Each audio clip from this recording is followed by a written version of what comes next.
अरे यार, ये टॉपिक तो मेरा कवर ही नहीं हुआ। शिट, ओ नो, ये टॉपिक भी छूट गया मेरे से। यार मुझे फॉर्मूलाज याद ही नहीं रहते हैं एग्जाम्स के टाइम, तो मैं और भूल जाऊंगी। क्या करूं यार। हे किया, एग्जाम से पास कुछ ऐसा टेक्निक बता दो खास जिससे मैं हो जाऊं अच्छे मार्क्स से पास। बताती हूँ। Chill chill chill. This video is for all CS, CMA students who are going to appear for their exams in December 2024 and January 2025. First of all, tell me why you are so scared. Because of you have wasted your times in past months, or else because of your study loads? I think this is the reason, right? क्योंकि हम professional students time waste तो करते नहीं है, right? तो I think because of study loads बहुत ही ज़्यादा डर लग रहा है, बहुत ही ज़्यादा एंजाइटी फील हो रही है, स्ट्रेस फील हो रहा है कि आखिर कैसे कैसे इस अंडर कॉन्फिडेंट को दूर करें by not only over thinking but also acting upon it, which is really important. Okay, so let me share with you 10 tips to feel confident because exams are knocking on your door and you are bit scared and anxiety और self confidence की तो band बजी हुई है, right? I know, मुझे पता है। सो इस वीडियो को एंड तक देख, स्टेप्स को फॉलो करो ताकि आपका जो सेल्फ कॉन्फिडेंस डाउन हो चुका है वो फिर से बढ़ जाए। बिकॉज आई नो आपने अच्छे से प्रिपरेशन किया है, बस कुछ चीज़ें जो एग्जाम्स के पहले जाननी बहुत ज़्यादा ज़रूरी होती है वही मैं आप सबको बताने वाली हूँ। अरे यार, ये टॉपिक तो मेरा कवर ही नहीं हुआ। शिट, ओ नो, ये टॉपिक भी छूट गया मेरे से और ये चैप्टर तो मैंने फुली छोड़ दिया था। शिट, अब मैं क्या करूँ?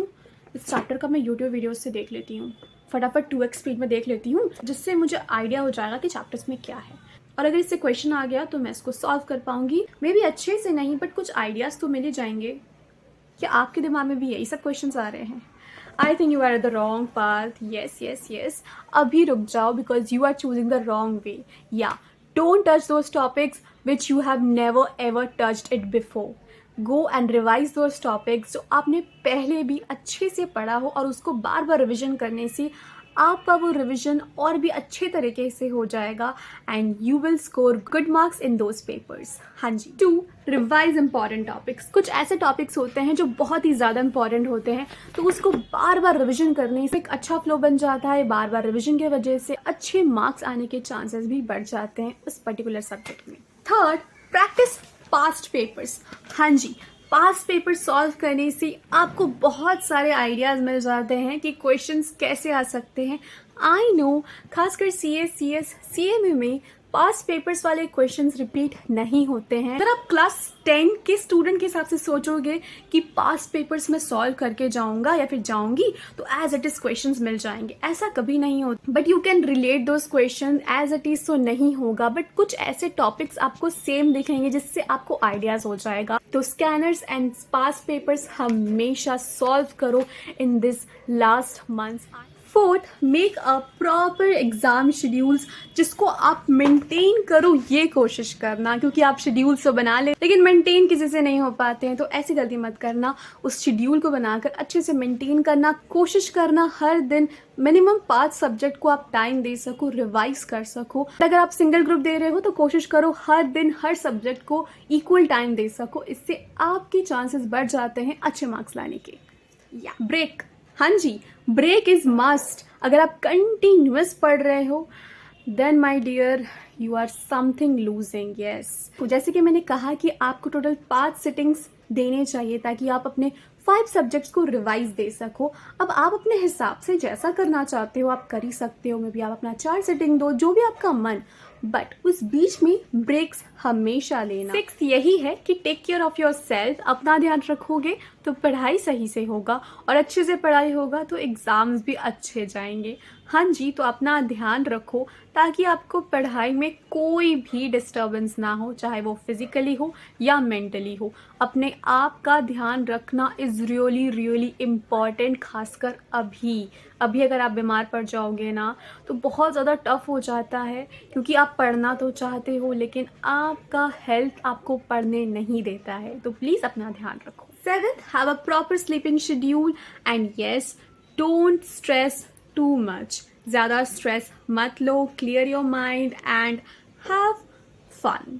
पढ़ाई के साथ कुछ और फन मत करो, मतलब एकदम लाइटली फील करो। ज़्यादा सोचोगे, ज़्यादा स्ट्रेस लोगे तो इससे क्या होगा, नींद नहीं आएगी तो स्टडी अच्छे से नहीं हो पाएगी और स्ट्रेस और ज़्यादा। मॉक टेस्ट, हाँ जी, हर दिन के एंडिंग में एक टेस्ट लिया करो अपना। आपने जो होल डे में पढ़ा है उसका टेस्ट लो। इससे क्या होगा, आपको पता चल जाएगा कि मैंने क्या कितना अच्छे से पढ़ा है, और कुछ भी गड़बड़ है तो उसको एक बार रिवाइज कर। इससे क्या होगा, आपको पता चल जाएगा कि आप कितने पानी में हो। हाँ जी, जैसे कि पुराने लोग कहते हैं, आपको पता चल जाता है कि आप कितने पानी में हो, आप अपने एग्जाम्स कैसे दोगे। और एक वो फियर होता है ना, जो हम बहुत डरते हैं एग्जाम से पहले।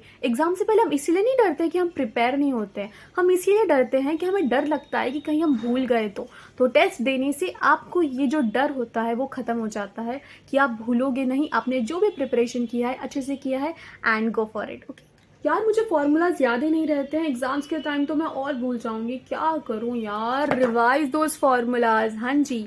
9th is for those practical subjects जिसमें बहुत भर भर के फॉर्मूलाज होते हैं, तो उन फॉर्मूलाज को बार बार पढ़ो, बार बार रिविजन दो, ताकि आपके दिमाग में सेट हो जाए। और एग्जाम के एक दिन पहले अगर आप फॉर्मूलाज देखने जाओगे, पढ़ने जाओगे, ऑटोमेटिकली आप बहुत ज़्यादा मेजडअप हो जाओगे, और पेपर में तो आपको और दिमाग ख़राब होगा कि यार इसका फॉर्मूला शायद वो था, नहीं शायद वो था। ऐसा नहीं होना चाहिए। यही टाइम है, आप फॉर्मूलाज को बार बार रिवीजन दो। इससे क्या होगा, आपको वो फॉर्मूला सेट हो जाएंगे दिमाग में, और पेपर सॉल्व करते टाइम आपको ऐसे कोई कन्फ्यूजन नहीं होगा, और आपका प्रैक्टिकल क्वेश्चंस अच्छे से पूरा हो जाएगा। 10th is the most important, time management. Exams के टाइम में टाइम मैनेज करना बहुत ही ज़्यादा क्रूशल हो जाता है। अगर आप अच्छे से टाइम मैनेज नहीं कर पाते हो, जैसे कि मैंने कहा था कि शेड्यूल योर टाइम टेबल, तो अगर आप टाइम ही मैनेज नहीं कर पाओगे तो क्या फ़ायदा टाइम शेड्यूल करके। दिस इज़ मस्ट कि आप अपना टाइम शेड्यूल कर सको।